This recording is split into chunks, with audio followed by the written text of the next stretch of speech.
Créatures fantastiques, orques, dragons ou magiciens, à chacun son rôle pour survivre dans le monde impitoyable du jeu de rôle.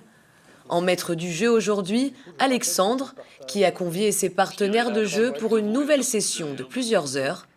Mais un jeu de rôle, c'est quoi exactement ? Un jeu de rôle, c'est donc une histoire qu'on raconte à plusieurs, donc avec d'un côté le maître du jeu qui connaît les tenants et les aboutissants de l'histoire, qui sait qui sont les antagonistes, qui sait qui sont les grandes forces en présence, qui raconte, qui explique ce qui se passe à un instant T aux joueurs, et ce sont les joueurs qui décident comment réagir. Si on prenait l'exemple d'un film, quelque part le maître du jeu c'est le réalisateur et les joueurs ce sont les acteurs qui n'ont pas de script, qui doivent réagir d'eux-mêmes à ce qui se passe en face d'eux, qui doivent prendre leurs décisions et en assumer les conséquences. Le jeu de rôle sur table a été introduit au début du XXe siècle par deux passionnés de jeux de bataille. Mais ce n'est que quelques années plus tard, en 1974, que deux autres joueurs donnent naissance à un monstre de la culture pop, Donjons et Dragons.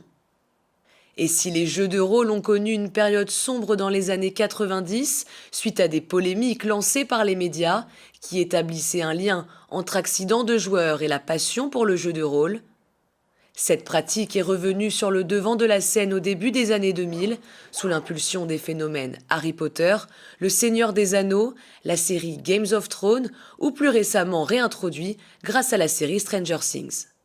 Quentin, cofondateur de ces sessions de jeux de rôle, baigne dedans depuis sa tendre enfance. Mon père nous a initiés très jeunes dans les premiers Donjons et Dragons, les premières versions qui sont sorties dans les années 70, au jeu de rôle. J'avais dans les 5-6 ans. Et c'est des univers, moi, qui m'ont toujours porté à cœur. C'est très Seigneur des Anneaux, c'est très épée, magie. Donc il y en a un peu pour tous les goûts. Et en fait, ce qui est génial avec les jeux de rôle, c'est que on peut imaginer ce qu'on veut, on peut faire ce qu'on veut. Les choix sont infinis à la décision du maître du jeu qui va quand même essayer de guider le groupe dans une direction. Après, les joueurs peuvent décider de absolument pas suivre cette direction. Et dans ce cas-là, c'est là que le rôle du maître du jeu intervient et qui est très dur, c'est d'improviser sur ça.